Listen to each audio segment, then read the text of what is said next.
Isa na namang umaga na puno ng pag-asa mula sa salita ng Diyos. Halina at makibahagi sa ating umagang pagbubulay, pagpapalakas at pagpapatatag sa ating pananampalataya sa Panginoong Hesus. Mula sa Section 6 ng Southern Tagalog District Council of the Assemblies of God, tayong lahat ay magkaisa sa pagpapalagong espiritual.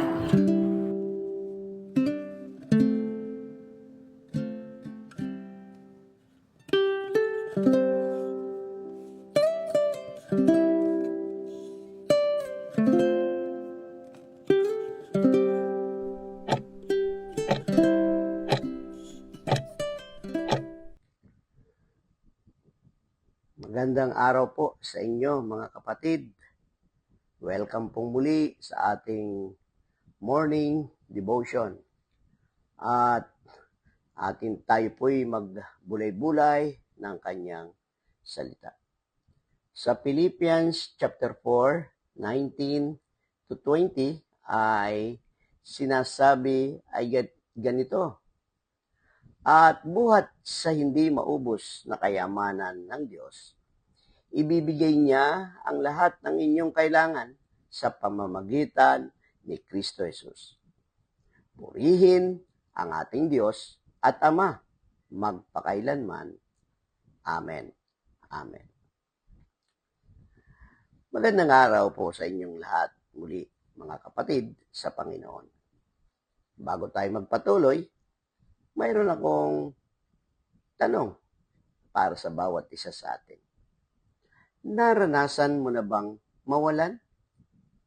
Mawalan ng pera, ng trabaho, ng direksyon, o kahit ng pag-asa. Mga kapatid, tandaan natin, sa bawat pangangailangan natin, may katapat na pangako ang Diyos. Ito ay matatagpuan natin sa ating binasa sa Philippians chapter 4, 19 to 21. Muli, sabi doon, at buhat sa hindi maubos na kayamanan ng Diyos, ibibigay niya ang lahat ng inyong kailangan sa pamamagitan ni Kristo Jesus. Purihin ang ating Diyos at Ama, magpakailanman. Amen. Ngayong araw, tatalakayin natin ang tatlong katotohanan mula sa talatang ito. At ibabahagi ko rin ang isang personal na karanasan kung paano ang Diyos ay tapat na tagapaglaan. Sa talatang ating binasa, sabi doon, ibibigay niya ang lahat ng inyong kailangan.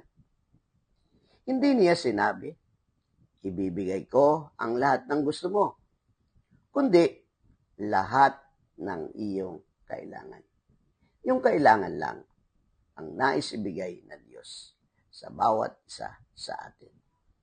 Mayroon akong isang nabasa na kwento tungkol sa isang testimony ng sabi ay, noong isang taon, nawalan ako ng trabaho sa gitna ng pandemya.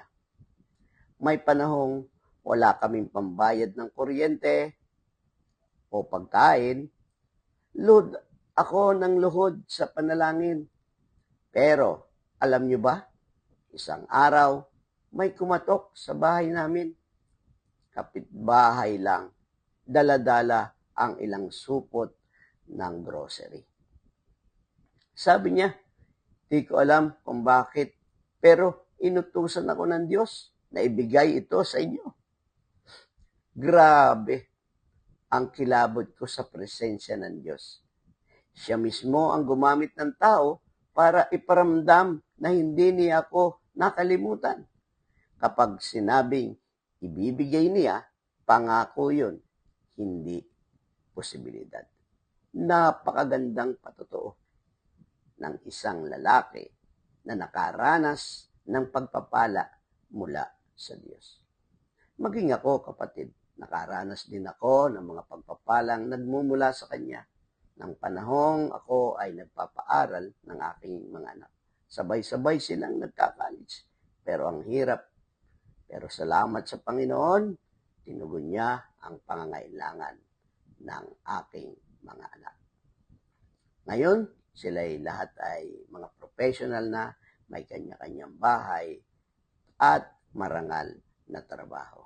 At siyempre, patuloy pa rin silang naglilingkod sa Diyos. Ganyan kadakila ang Diyos.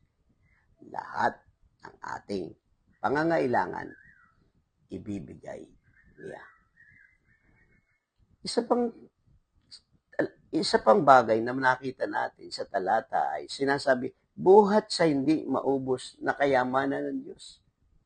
Na ang ibig sabihin, ang kayamanan ng Diyos ay hindi nauubos. Kapatid, sa mundo, ang yaman ay nauubos. Pero ang Diyos, hindi kailanman nauubusan. Tayong mga tao, limitado. Pero ang Diyos, walang hanggan ang kanyang mga resources. Isipin mo na lang, may isang batang may maliit na tasa sa ilalim ng talon. Kahit paulit-ulit niya itong isalok ang kanyang tasa, hindi nauubos ang tubig ng talon.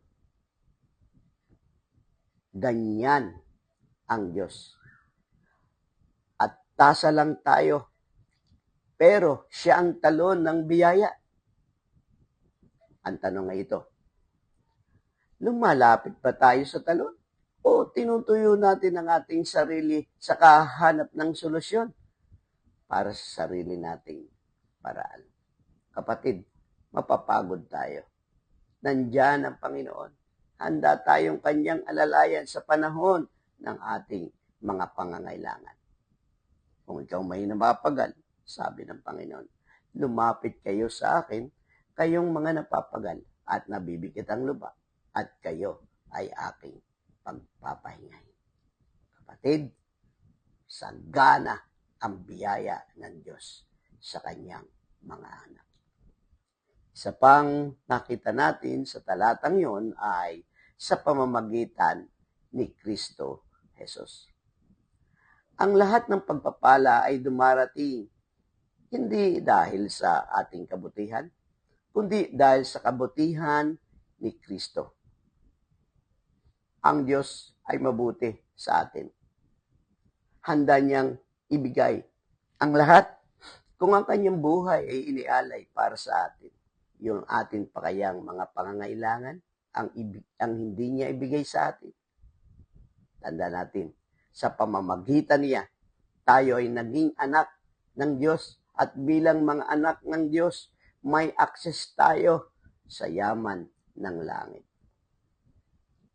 Ang anak, hindi mo na kinakailangang mangimi para kunin ang mga pagpapala. Hindi mo na kinakailangan bilang anak na magpaalam para kunin ang isang bagay. Mayroon akong mga anak. Pag gusto niyang kumain, kakain siya. Pag gusto niyang kumuha sa rep ng isang bagay, hindi na siya nagpapaalam dahil siya yan na. Ang sagana ng biyaya ng Diyos sa atin. At bilang kanyang mga anak, lahat ng ating pangangailangan ay nandun lang ang biyaya na nais ibigay sa atin. Na dapat kunin natin pagkat nandyan na ang biyaya ng Diyos sa atin. Ang kailangan na lang natin ay access upang tayo ay kanyang maging anak ng Diyos. Ano nga ba ang paraan para maging anak ng Diyos? Sabi ng John 1 verse 12, ang sino mang sumampalataya sa Kanya ay binigyan niya ng karapatan na maging anak ng Diyos. Sa sino mang sumampalataya sa Kanya, mayroon siyang karapatan na maging anak ng Diyos. At kung wala pa si Kristo sa puso mo ngayon, iyon ang unang kailangan mong matanggap dahil wala tayong kayang ipagmalaki sa Diyos. Pero si Jesus, ang ating daan, ang ating buhay at katotohanan. Kapatid, napakasagana ng biyaya ng Diyos sa kanyang mga anak. Sa isang talata na ating pang makikita ay doon sa purihin ng ating Diyos at Ama magpakailanman. Amen? Alam niyo po ba ng kanyang mga anak ay dapat nagpupuri, nilikha ang tao upang magpuri at sumamba sa kataas-taasan. Ang tamang tugon sa kanyang katapatan ay papuri. Kahit may problema, kahit may kakulangan, pinupuri natin ang Diyos. Hindi lang dahil sa kung anong kaya na niyang ibigay, kundi dahil kung sino siya. Alam mo kung sino siya?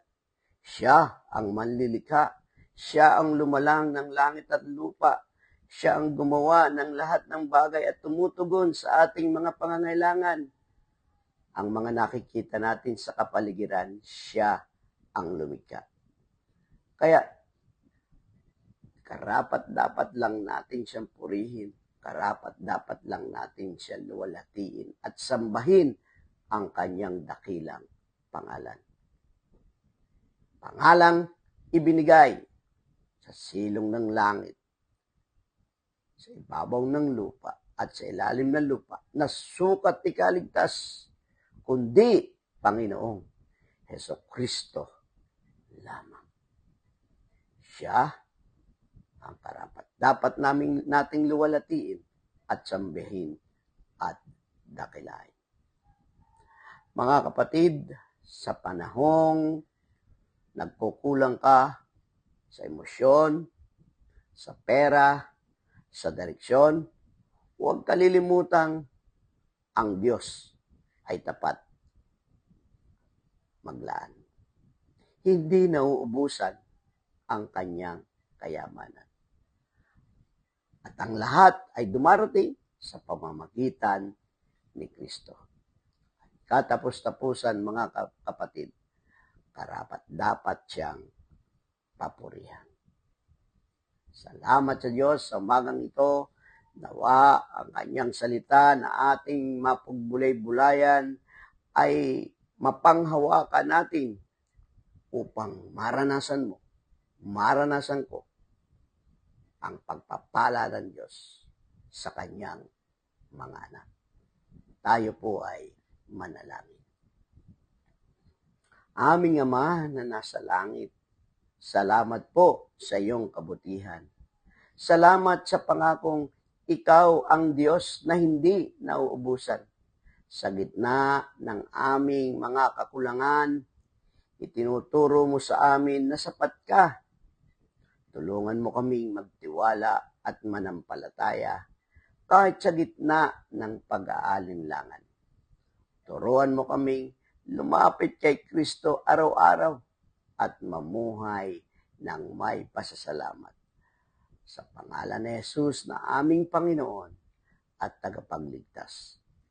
Ito ang aming panalangin. Amen.